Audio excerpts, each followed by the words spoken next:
Il y a environ 40 000 ans, la Terre entre dans une période glaciaire. En Sibérie, des hommes à la recherche de nouveaux terrains de chasse se mettent en marche. Franchissant le détroit de Bering transformé en pont de glace, ils se lancent, sans le savoir, à la conquête de l'Amérique.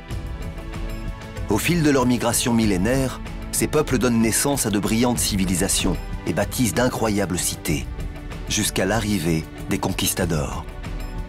5 siècles après le début de la colonisation, nous allons parcourir le continent du nord au sud à la rencontre des cultures amérindiennes et des peuples de l'Amérique.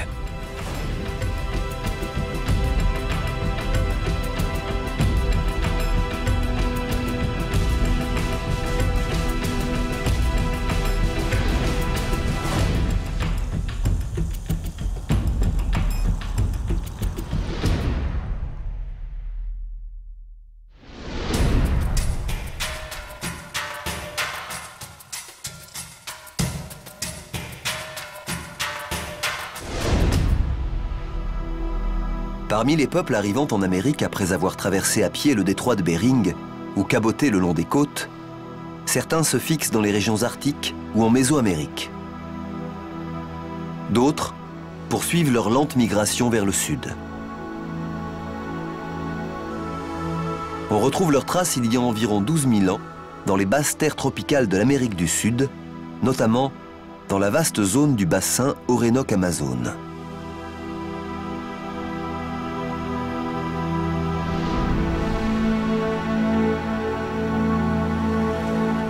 Le delta de l'Orénoque.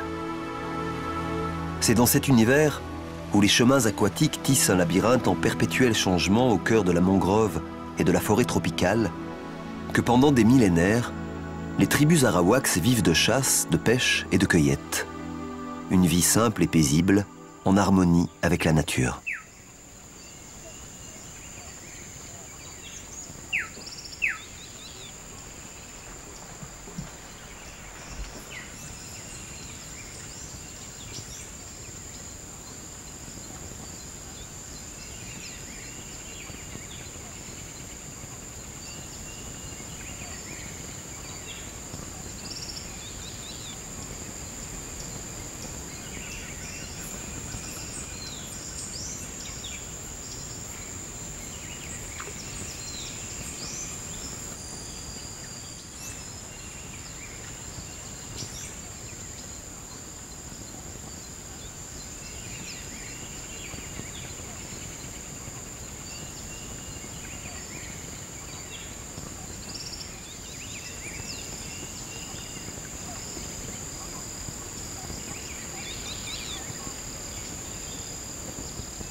Il y a environ 2000 ans, les Indiens Caraïbes quittent les sources de l'Orénoque dont ils sont originaires et descendent le fleuve en direction de la mer, combattant et annexant tous les ennemis rencontrés en chemin. Après avoir conquis le delta, ils s'emparent des îles qu'ils contrôlent jusqu'à l'arrivée des Espagnols.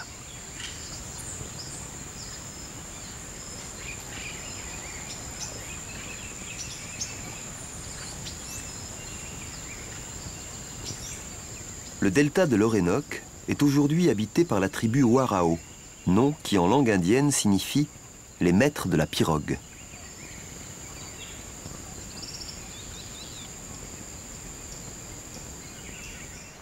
Les Warao vivent dans des maisons ouvertes, aux toits de palmes et construites sur pilotis afin d'échapper à l'humidité et aux marées.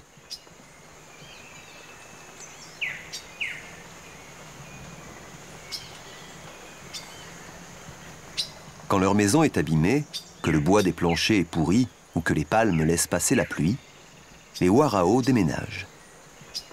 De tradition nomade, ils se déplacent vers un nouvel endroit au bord de la rivière favorable à la chasse et à la pêche.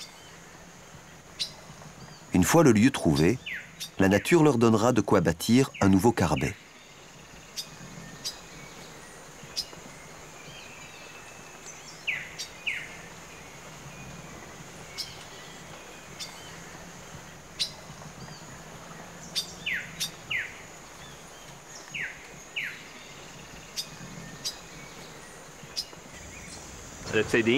Les Indiens qui vivent ici font partie de l'ethnie des Warao. Ce sont probablement les descendants des premiers habitants de la région. De récentes recherches effectuées en Amazonie ont démontré que des populations vivaient ici il y a environ 11 ou 12 000 ans. La datation au carbone 14 a montré qu'à la même époque, il y avait déjà des populations vivant en Amazonie et que ce sont probablement ces mêmes peuples qui ont colonisé les îles Caraïbes. Les gens ici vivent au jour le jour.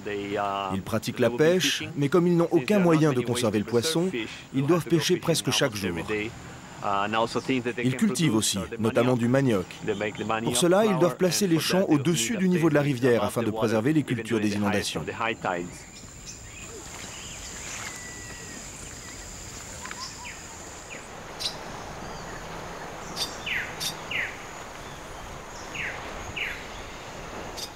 Depuis quelques années, sous l'impulsion du gouvernement vénézuélien, les Warao sont incités à se sédentariser dans de petits villages.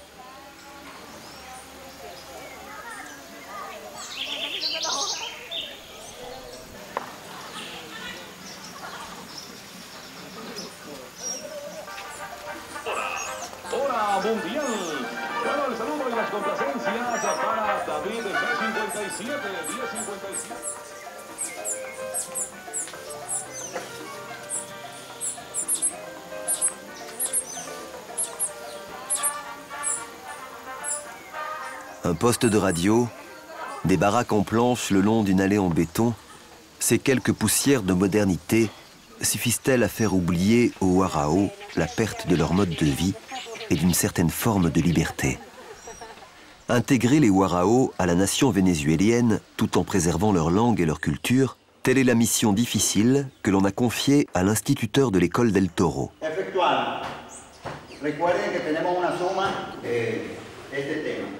Entonces, hemos dicho que aquí tenemos dos. Esa es una de las cosas más primordiales en el Bajo Delta. L'une des choses importantes dans cette région du delta de l'Orénoque, c'est la difficulté que nous avons pour communiquer avec les Warao.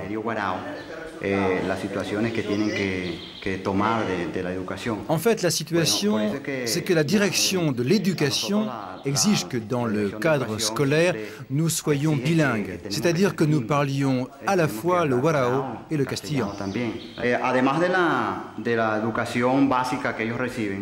Au-delà des bases de l'éducation scolaire basique qu'ils reçoivent, nous devons faire en sorte d'inciter les Warao à renouer avec les fondements et les valeurs traditionnelles de leur culture. Cette culture qu'ils ont perdue progressivement. En fait, ils l'ont perdue parce que les Warao émigrent aujourd'hui vers les grandes villes.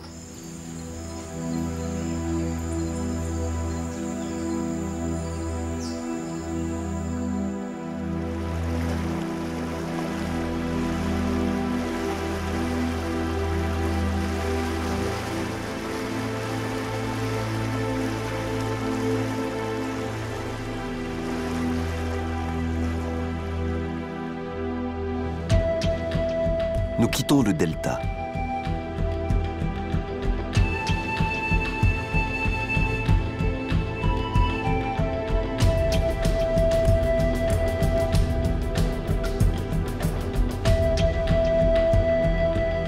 Survolant la forêt amazonienne, nous pénétrons à l'intérieur du Venezuela.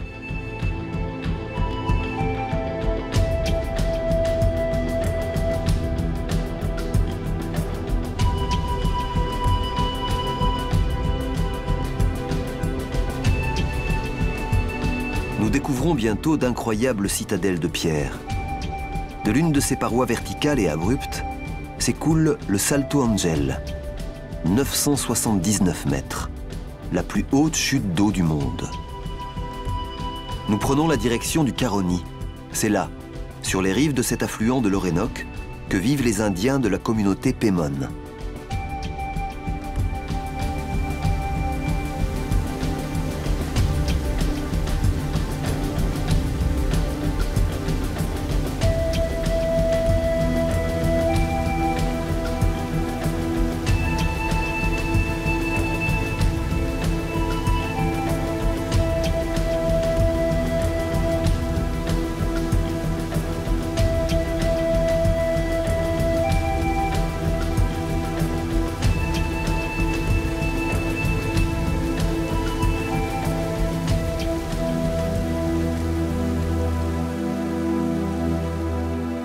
Nous sommes dans un village Arekuna, l'un des 3 groupes qui composent la famille Pemon. Ils vivent essentiellement de la pêche et de la culture du manioc. Cette tubercule, qui est aujourd'hui à la base de la nourriture de nombreux Africains, est originaire du bassin amazonien. Ce sont les Portugais qui, depuis le Brésil, l'ont introduite dans leurs colonies africaines. Descendants des Indiens Caraïbes, dont ils ont conservé la langue, les Arekuna se transmettent de génération en génération les méthodes de préparation du manioc.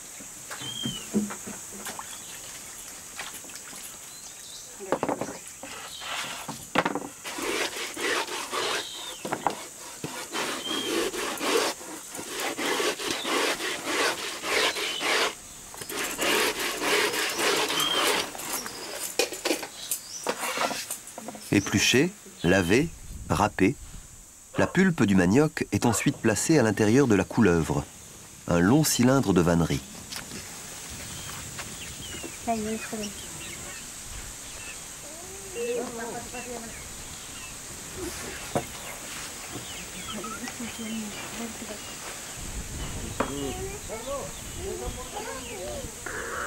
Ce n'est qu'après avoir extrait en pressant la couleuvre le jus nocif du manioc qu'on pourra le consommer.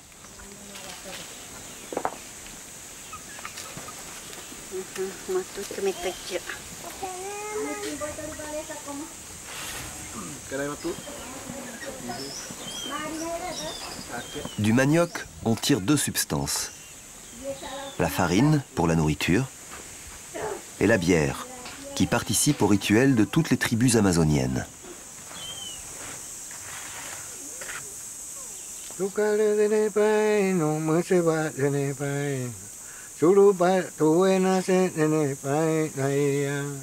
Les dieux qui règnent sur les forces naturelles sont probablement implorés lors des cérémonies, comme dans ce chant qui parle du dieu soleil, dont les larmes de chagrin donnèrent naissance aux chutes de Canaima.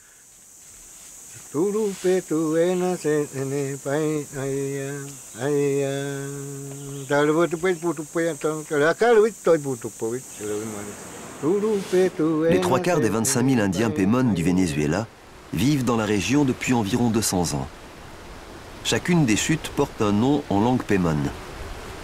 Ukayamar, celle qui aspire et qui attire.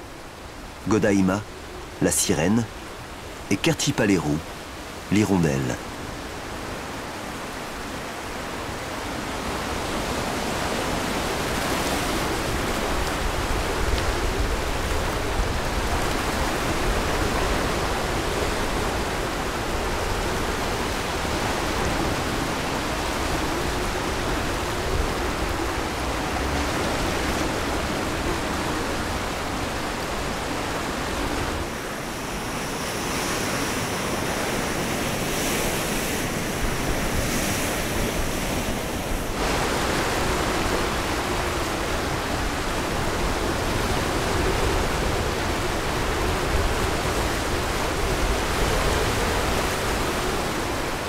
De nombreux autres sites naturels ont été intégrés à la mythologie Pemon. Vivant dans les tépuis, ces montagnes tabulaires qui dominent le paysage, les Canaima seraient des esprits malins qui volent leurs âmes aux hommes.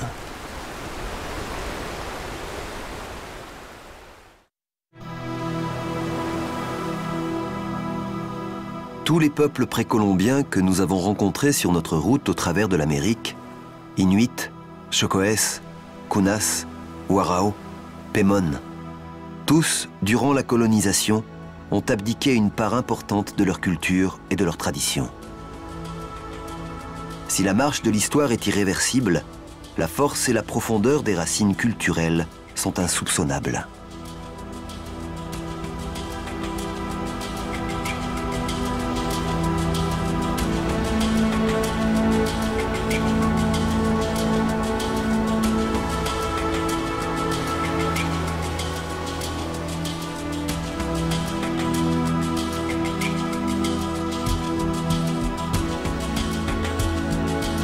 Observons ce qui s'est passé au Brésil. Non seulement la colonisation, dans sa dimension la plus dramatique, l'esclavage, n'a pas réussi à effacer de l'âme des Africains le lien qui les rattachait à leur terre, mais elle a donné naissance à une culture métissée d'une richesse incomparable.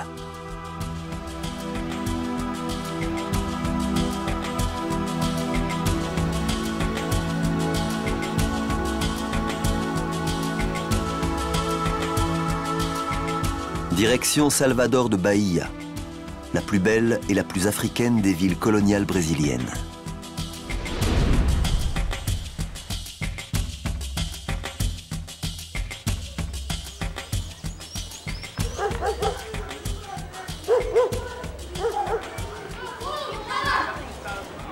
Issus de groupes ethniques distincts, dépourvus de langue commune, arrivant dans un pays où ils n'ont aucun repère, aucune racine, la survie des esclaves dans les plantations brésiliennes dépend de leur capacité d'adaptation. Contraints d'adopter la religion de leur maître, les esclaves perpétuent en cachette les cultes africains.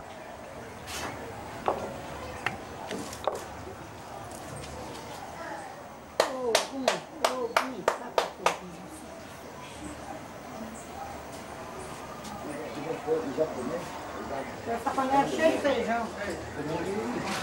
Eu aqui na cozinha cozinhando.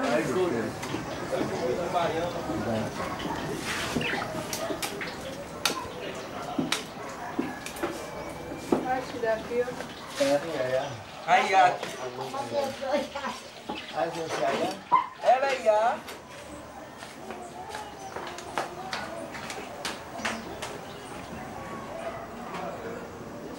Même si, au fil des siècles, elles font quelques emprunts au catholicisme, les religions afro-brésiliennes, comme le candomblé, conservent leur identité.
Les tambours du candomblé se sont tus. Salvador de Bahia se réveille.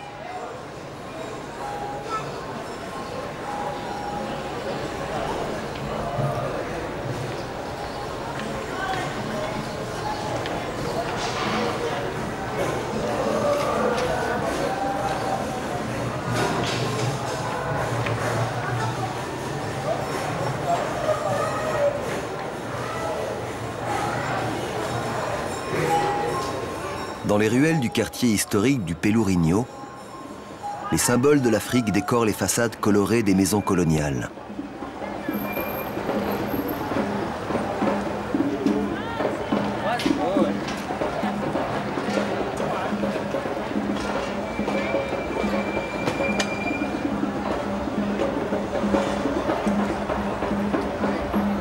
À Salvador, le syncrétisme religieux est dans l'air que l'on respire. On peut très bien passer la nuit au Terreiro, le temple consacré aux divinités du candomblé, et se rendre au matin pour assister à la messe à l'église Rosario dos Pesos. Cette église a été construite par les esclaves durant la colonisation. Les nègres ne se sentaient pas bien dans les autres églises. Ils ont donc construit leur propre église durant la nuit, puisque dans la journée, ils travaillaient comme esclaves. Ils l'ont construit avec leur argent, leur sueur et leur travail. Et cette église est devenue le symbole non seulement de la religiosité, mais aussi de la résistance à tout asservissement. Ici, elle continue à être le symbole de la libération.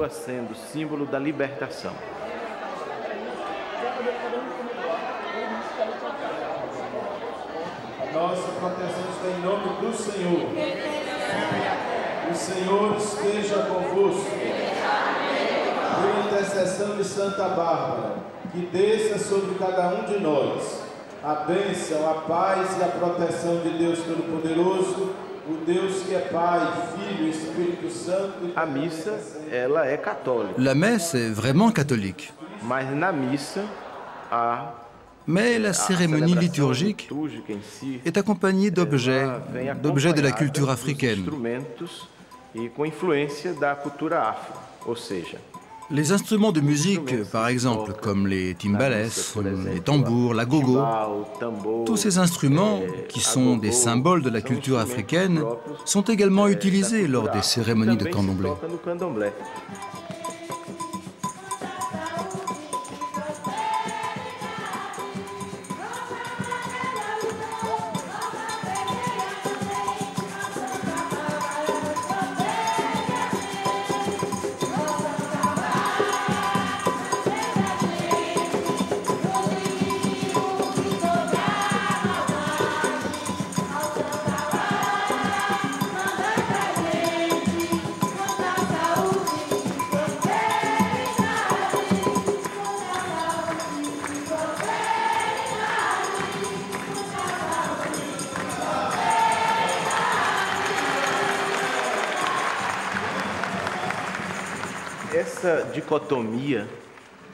Cette dichotomie, cette séparation est très claire dans l'esprit des intellectuels de l'Église. Mais dans la tête du peuple, la question ne se pose pas. Dans la tête du peuple, il y a la foi, la mystique, la religiosité.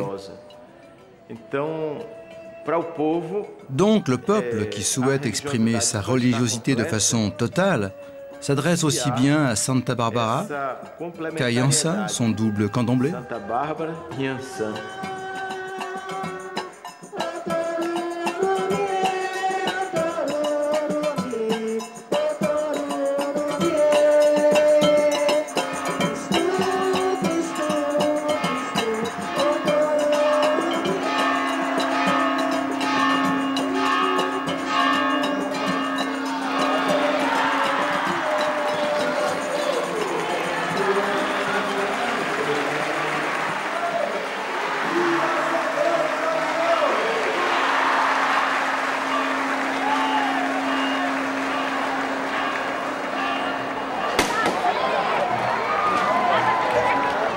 Le Brésil est le plus vaste pays d'Amérique du Sud.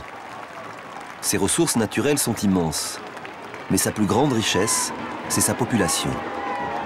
Près de 200 millions d'habitants, nés du métissage des peuples amérindiens, européens et africains. La constitution brésilienne interdit et condamne la discrimination raciale.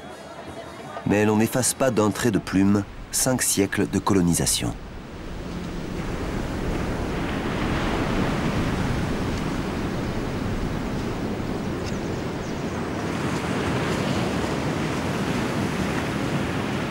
Au Brésil, on ne parle pas de race, mais de couleur. Mais lors du dernier recensement, aux questions relatives aux traits physiologiques, bon nombre de Brésiliens n'avaient qu'un souci, s'éloigner autant que possible de la couleur noire.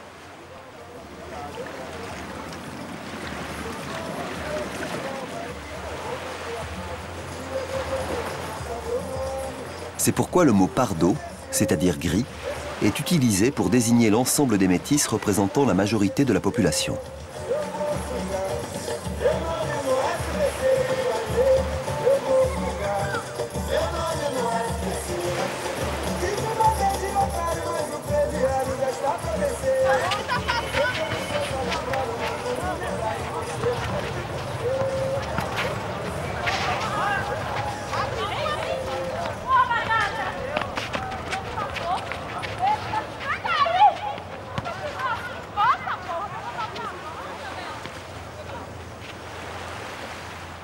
Les Brésiliens distinguent plusieurs types de métis. Les Noirs et les mulattos, métis de blanc et de noir, vivent généralement dans les anciennes régions de plantation où travaillaient les esclaves africains, comme à Salvador de Bahia ou à Rio de Janeiro. Les Cafuzo, métis d'Indiens et de Noirs, et les Caboclos, métis de blanc et d'Indiens, vivent principalement le long des fleuves qui coulent au travers de la forêt amazonienne ou dans la région du Delta, près de la ville de Belém.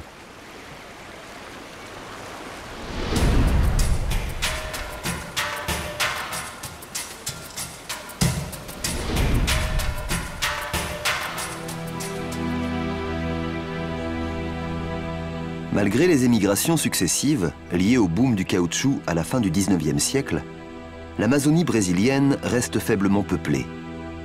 Environ 10 millions d'habitants sur près de 40% de la surface du pays.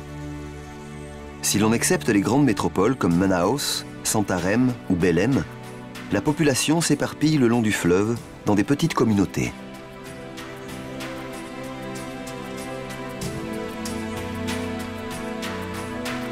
C'est là que vivent les caboclos. À l'époque de la colonisation, les colons portugais avaient besoin des Indiens pour s'approvisionner en drogas do sertão, les épices. Eux seuls savaient où se procurer le cacao, la cannelle ou la vanille. Exterminés par les armes et les maladies, les Indiens ne représentent plus aujourd'hui que 0,1% de la population brésilienne. Ce sont donc les caboclos qui ont hérité de leur connaissance de la nature amazonienne. Le mot caboclo, qui signifie cuivré, apparaît au XVIIe siècle. À cette époque, il désigne des Indiens sans tribu, des Indiens ayant perdu leurs racines. Jusqu'au XIXe siècle, ils sont nomades et vivent de la capture d'animaux sauvages et de la cueillette de plantes médicinales. Sédentarisés, ils habitent aujourd'hui au bord du fleuve dans des maisons sur pilotis.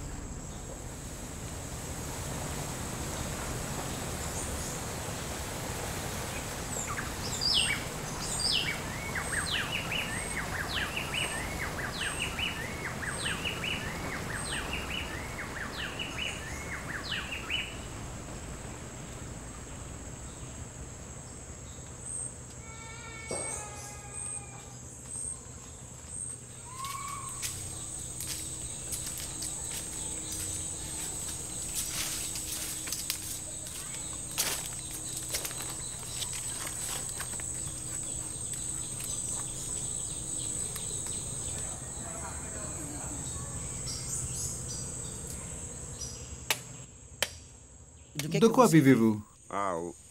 On cultive l'açaï, la banane, du cupuaçu, des noix du Brésil, le palmier bacaba, et puis un petit peu du tourisme.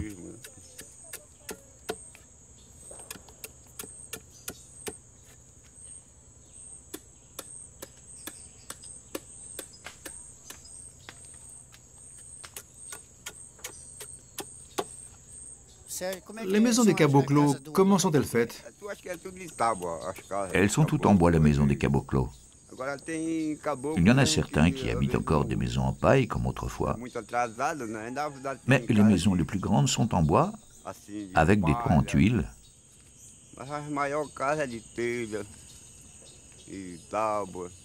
On commence à en voir certaines construites en dur.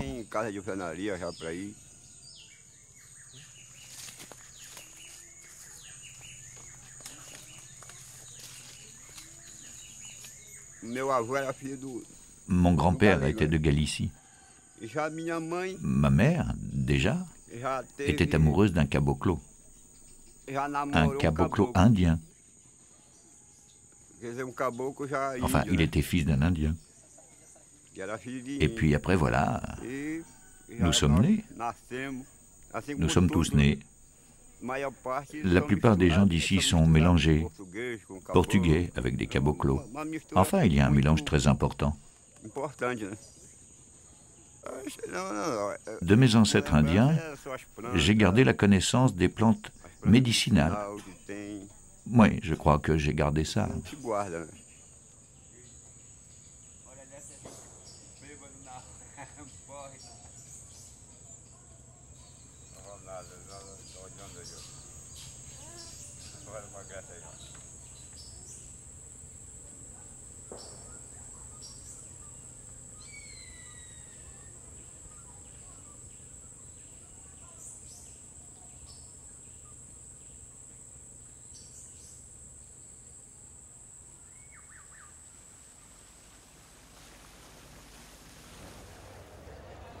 Belém, marché du Vero Peso.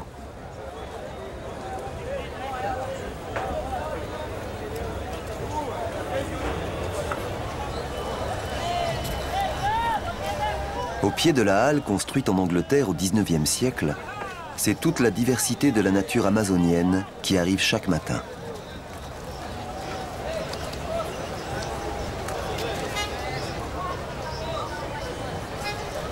Celle du fleuve, avec les mosqueros, tambaqui, tucunaré et autres pirarucu, le plus long poisson d'eau douce du monde. Celle de la forêt ensuite, cupuaçu, noix du Brésil, açaï, guarana et bien d'autres espèces connues des seuls caboclos.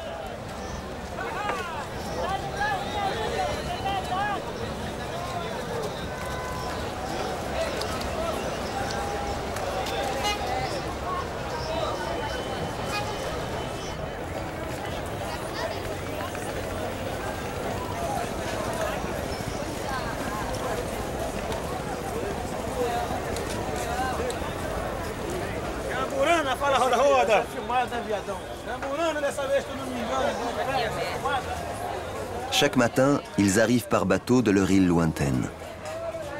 Leur sac renferme de petits trésors, des plantes médicinales cueillies dans le secret de la forêt qu'ils viennent proposer aux marchandes du Vero Peso.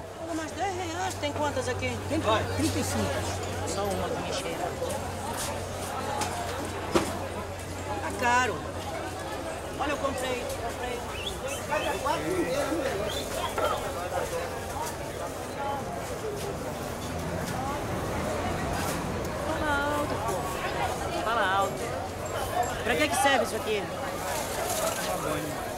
Mas banho pra quê?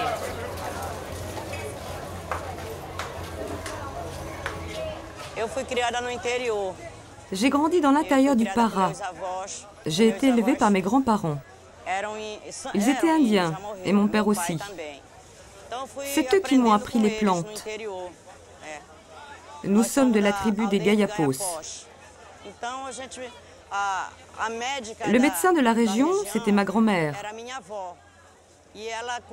Elle guérissait les gens avec des herbes. C'est comme ça, avec elle, que j'ai appris comment on guérit, comment on prépare les remèdes, quelles plantes choisir. J'ai tout appris. Je suis venue à Belém à l'âge de 9 ans. Pendant 3 ans, je vendais des fruits au marché Vero Peso. Mais j'avais envie de vendre des herbes, parce que je les connais bien.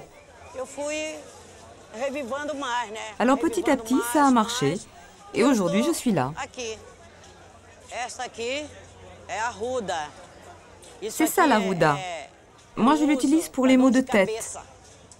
Je le mélange avec de la cachaça et je le passe sur la tête. C'est bon pour la sinusite. J'utilise aussi le chama. Le chama, c'est bon pour attirer les clients. Celle-ci, on l'appelle l'argent en grappe. Tu l'écrases dans de l'eau, tu la mélanges avec de la cachaça et après tu en asperges les chopes pour attirer la clientèle. Tout ce que je vends ici, je l'utilise. Les médicaments pour mes petits-fils, mes fils, Tout vient d'ici. Le médecin, c'est quand on ne peut vraiment pas faire autrement. Le patchouli, c'est bon pour quand tu as du mal à respirer ou pour faire pousser les cheveux. Il y a aussi un shampoing, je n'utilise que ça.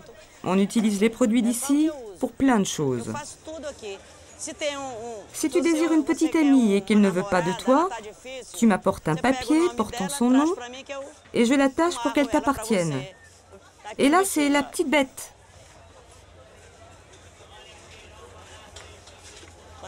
Regarde. Celui-ci, c'est le calme-tout. Il calme vraiment tout. Si on attache la photo d'une personne, cette personne devient toute gentille.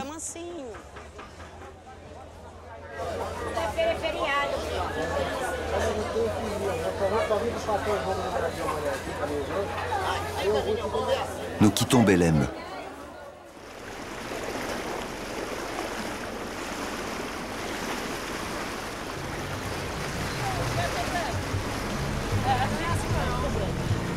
La Gaiola, littéralement cage à oiseaux, commence sa lente remontée de l'Amazone.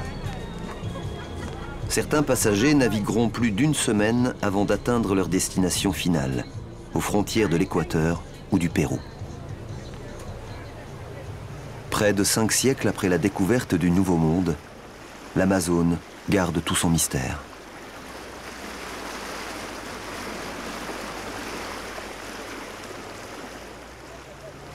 Les richesses amassées lors de la conquête des empires aztèques et incas accréditent des légendes indiennes évoquant l'existence d'un trésor caché au cœur de la forêt amazonienne. Le mythe de l'Eldorado est né. Pendant près de 2 siècles, conquistadors et aventuriers vont partir à sa recherche. En vain.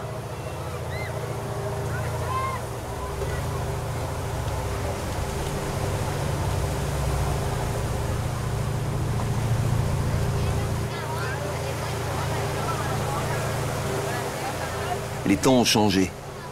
Nombre de passagers sont des émigrants. Ils quittent les grandes métropoles de la côte atlantique dans l'espoir de trouver une vie meilleure au cœur de l'Amazonie. Le nouvel Eldorado. La raison de mon voyage? Eh bien, parmi les 7 États du Brésil que je connais, le Maranhão, c'est le plus pauvre. Il n'y a pas de travail. Il n'y a aucune façon pour un pauvre de s'en sortir. Le peuple vit dans la plus grande nécessité. La seule solution, c'est de partir pour l'État du Roraima. Parce que là-bas, il y a du travail. Je suis père de famille. Entre mes fils et mes petits-fils, nous sommes 20. Je n'ai pas pu amener tout le monde. Cette fois, j'en ai amené 10. Je vais travailler 1 mois ou 2 et après, je ferai venir les autres. On a emporté la cuisinière, la télévision, la chaîne IFI. J'amène même les haricots et la farine.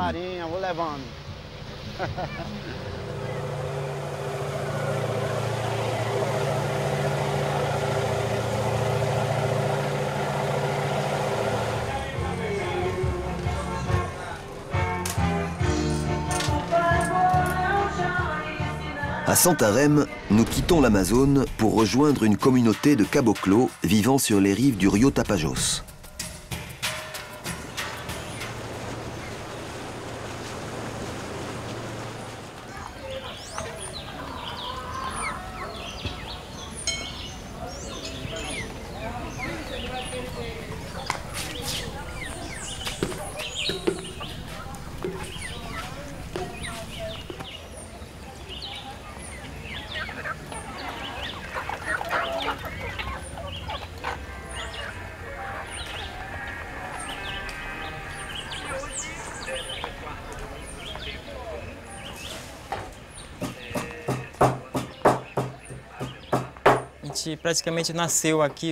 On est né ici, alors on vit ici. On a appris à vivre avec la nature, et cette vie, ce contact avec la rivière, c'est notre liberté. On peut sortir à n'importe quelle heure, laisser la maison ouverte, sans aucune crainte. J'ai fait l'expérience de vivre en ville. Je préfère vraiment être ici. C'est pour retrouver ce contact avec la nature que j'ai tenu absolument à revenir, et puis aussi pour aider la communauté. J'ai reçu une formation principalement religieuse. Et si j'ai voulu étudier, c'était dans l'idée de revenir un jour pour aider la communauté. C'est ce que j'ai fait et que je continue à faire. Aider la communauté du mieux que je peux.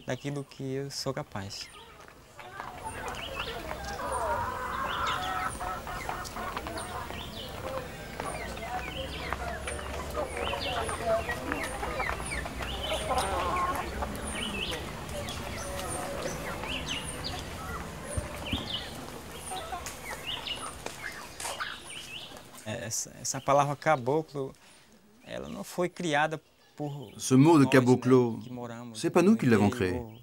Ce sont les autres qui nous appellent ainsi.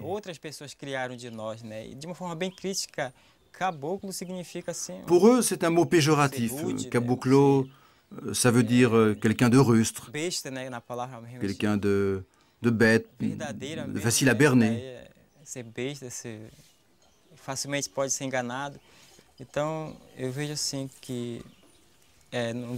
Mais il y a aussi des gens pour qui le mot caboclo a une autre signification, a un sens plus positif. Pour eux, ce mot évoque quelqu'un d'humble, qui sait partager ce qu'il a, et puis aussi qui respecte l'être humain.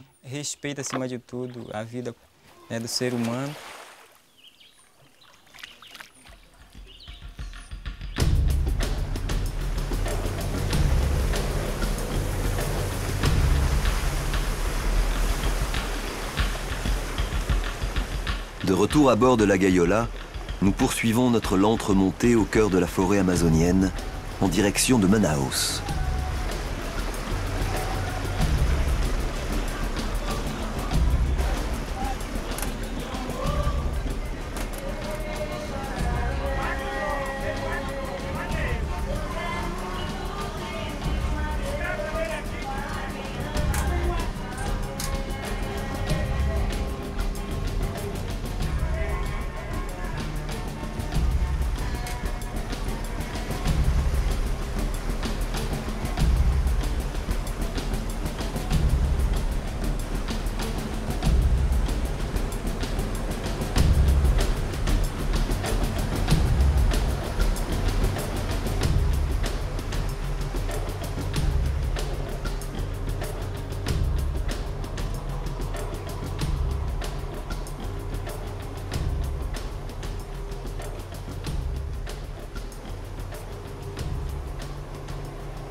Manaus est situé à l'endroit où les eaux acides du Rio Negro rencontrent les eaux chargées de limon du Rio Solimões.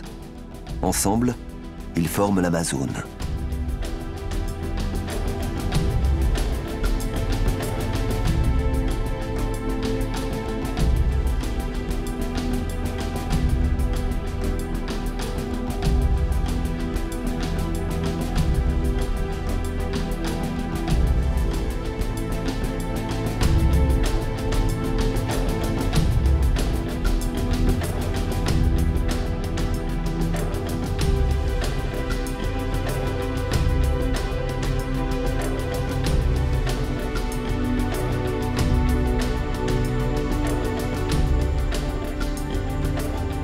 Au début de la colonisation, au XVIe siècle, les Amérindiens d'Amazonie étaient plus d'1 million. Ils ne sont plus aujourd'hui que 200 000. Abandonnant les rives du grand fleuve au caboclo, ils vivent en petites communautés au bord des igarapés, chemins d'eau en indien, qui pénètrent à l'intérieur des forêts inondées.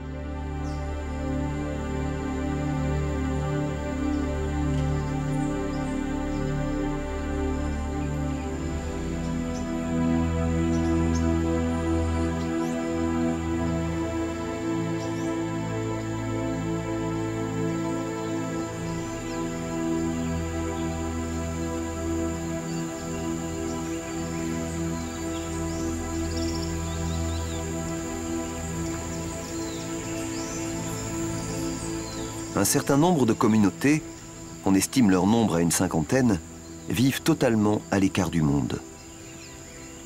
D'autres se sont adaptés, accueillant même des touristes à qui ils proposent de l'artisanat, vanneries, colliers ou masques. Et puis, il y a celles qui ont quitté leur village pour la ville.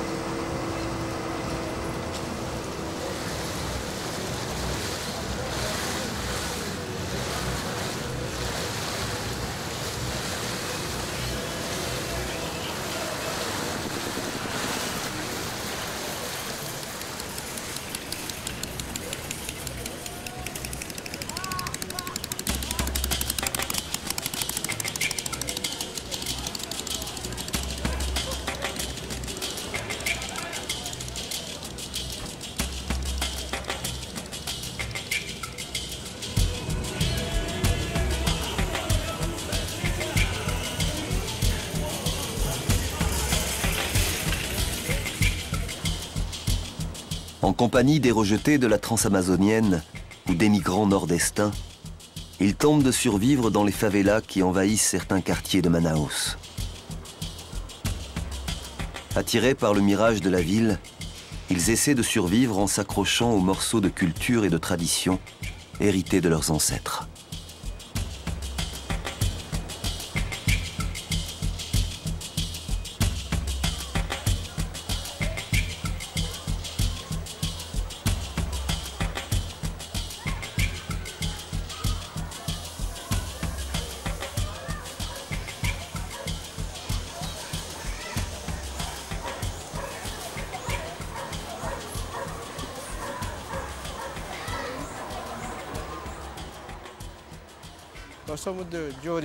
Nous sommes d'origine satérée. Je suis venu ici à la recherche d'une vie meilleure pour ma famille.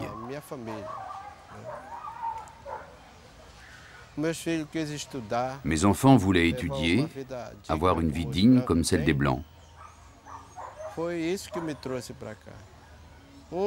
C'est pour ça que je suis venu. D'autres sont venus pour des raisons de santé.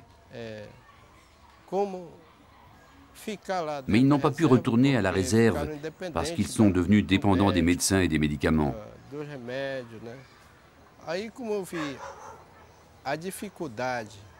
Quand j'ai vu la difficulté de ma vie, quand j'ai vu la difficulté de la vie de mes parents, alors j'ai suggéré, parce que beaucoup d'enfants sont nés ici et ne connaissent pas notre culture, j'ai suggéré qu'il fallait faire un effort et leur transmettre les bases et les fondements de notre culture. C'est pour cela qu'aujourd'hui, tout le monde travaille et vit exclusivement de l'artisanat, de notre art.